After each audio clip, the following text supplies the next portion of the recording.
My students often ask me, "Teacher, which countries have you taught in?"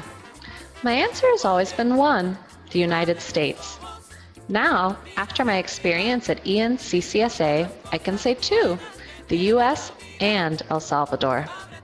I've had so many wonderful experiences during my short time here, and I'd like to tell you about a few of them.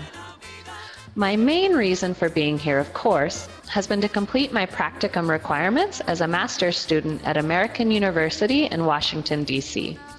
I've had the opportunity to observe and teach in two classes, a reading and vocabulary class, as well as an applied linguistics class. I'm very grateful to my mentor teachers, Guillermo and Estela. I've learned so much from them and their students. In addition to this, I've been able to share my interest in digital storytelling with the students and teachers at ENCCSA through two presentations, one for students at EANS and one for teachers at CCSA. It was really amazing because 4 students and around 25 teachers participated in the second part of the workshop where they were able to create their own digital stories. One student liked digital storytelling so much that he made 2.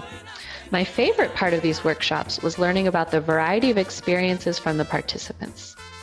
While I was at the CCSA, I also had the chance to give a presentation on summer activities in the US with teenagers in the English Access program.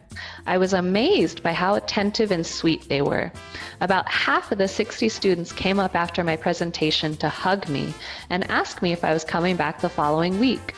Truly, I've had the opportunity to work with so many wonderful people here, and I can't thank everyone enough for all their kindness and hospitality.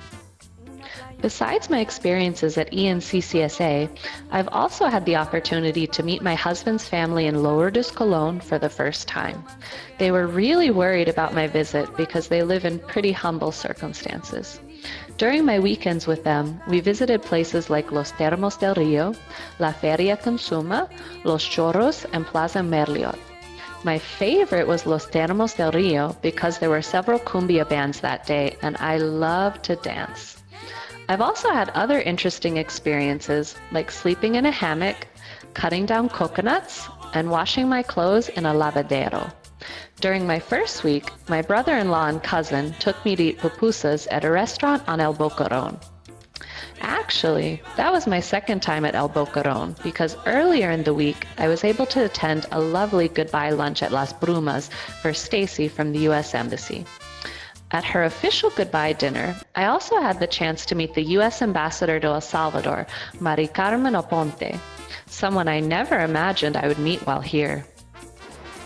While I haven't had the chance to see all there is to see in El Salvador, in addition to the places I mentioned, I was also able to visit the tomb of Monsignor Romero at the cathedral and El Mercado ex Cuartel. There's so much to see and do here, both as a tourist and an English teacher, and I hope that I can come back very soon. Thank you again to everyone who made this trip possible.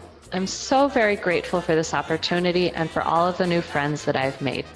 If you're ever in Washington, D.C., I hope to see you there.